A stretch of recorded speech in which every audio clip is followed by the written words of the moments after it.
অবশ্যই অনুভব করেছেন এমন একজন দেবতা যিনি যখন ইচ্ছা জন্মগ্রহণ করে এই পৃথিবীকে রক্ষা করতে পারেন এবং যখন ইচ্ছা সৃষ্টিকে আবার শূন্যে পরিণত করতে পারেন। সেই উপাদানের নাম ভগবান বিষ্ণু। কিন্তু আপনি কি সত্যি জানেন বিষ্ণু কে?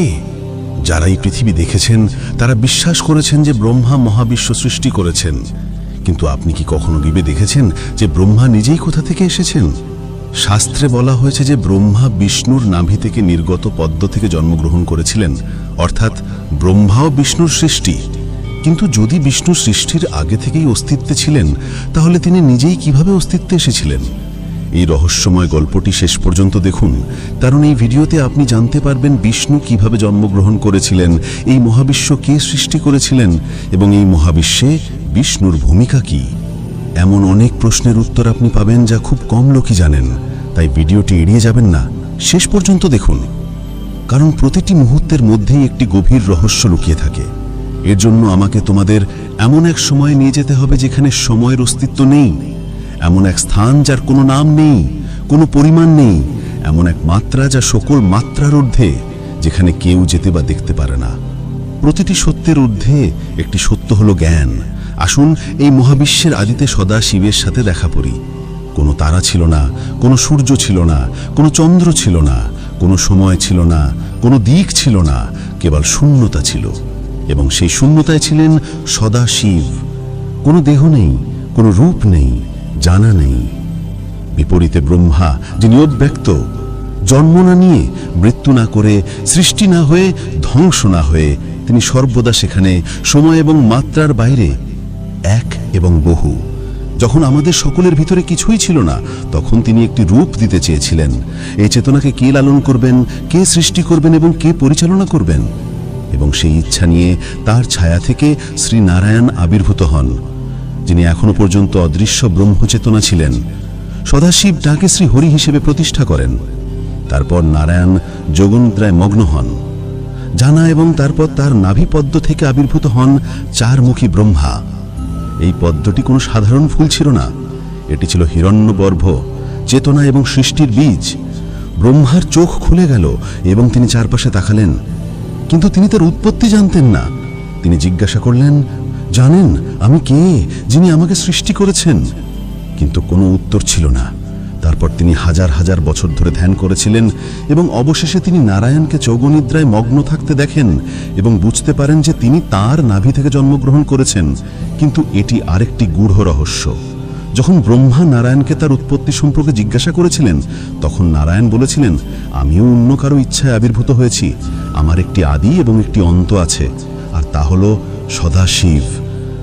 তারপর প্রথমবারের মতো ব্রহ্মা শিব উপাদানের উপর ধ্যান করেছিলেন এবং সেই মুহূর্তে শিবলিঙ্গ রূপে আবির্ভূত হন সদাশিব। এই শিবলিঙ্গ ছিলেন আদি নাম, এবং সেখান থেকে ত্রিমূর্তি ব্রহ্মা, যিনি স্রষ্টা, বিষ্ণু পালনকর্তা এবং রুদ্র সমর্থক শিব, যিনি সদাশিবের ছায়া। এখন আসুন শ্রী বিষ্ণুর সত্যে। কল্পনা করুন, ক্ষীর সাগর নামক এক অন্তহীন সমুদ্রে এক বিশাল শেষনাগের উপর তিনি শান্ত অবস্থায় শুয়ে আছেন। সমুদ্রের গভীরতার মতো তার রং নীল, চোখ বন্ধ, কিন্তু তিনি সবকিছু দেখছেন। তার পায়ের কাছে লক্ষ্মী এবং নাভি থেকে একটি পদ্ম ফুটে উঠছে, যার মধ্যে ব্রহ্মা বসে আছেন। এই দৃশ্যটি কেবল কল্পনা নয়, এটি বিশ্ব ব্রহ্মাণ্ডের উৎপত্তির প্রতীক। বিষ্ণু যে শেষনাগের উপরে বসে আছেন, তার 1000 শৃঙ্গ থেকে সময়ের প্রবাহ প্রবাহিত হয়। ক্ষীরসাগর কোনো ভৌত স্থান নয়, বরং চেতনার একটি স্তর, যেখানে কেবল যোগীরা তাদের ধ্যানে পৌঁছাতে পারেন। বিষ্ণু কোনো সাধারণ দেবতা নন, তিনি কেবল একজন রক্ষাকারী নন, তিনি সময়ের বাইরে। বেদ বলে যে সময় নিজেই বিষ্ণুর অধীনে। বৈকুণ্ঠ কেবল একটি শব্দ, একটি বিশ্বাস এবং একটি গোপন জ্ঞান। শ্রীমদ্ ভাগবতে বর্ণিত আছে যে সেই পুকুরটি ব্রহ্মাণ্ডের উপরে অবস্থিত, যেখানে দ্বারক্ষী জয় এবং বিজয় দাঁড়িয়ে আছেন। রত্নখচিত একটি প্রাসাদ রয়েছে, গন্ধর্ব সর্বদা নারায়ণের স্তোত্র গাইতেন। সেখানে দুঃখ, কাল, মৃত্যু বা আসক্তির কোনো প্রবেশ নেই। পুরাণে বলা হয়েছে যে বৈকুণ্ঠের প্রবেশদ্বার কেবল ভক্তদের জন্যই খোলা।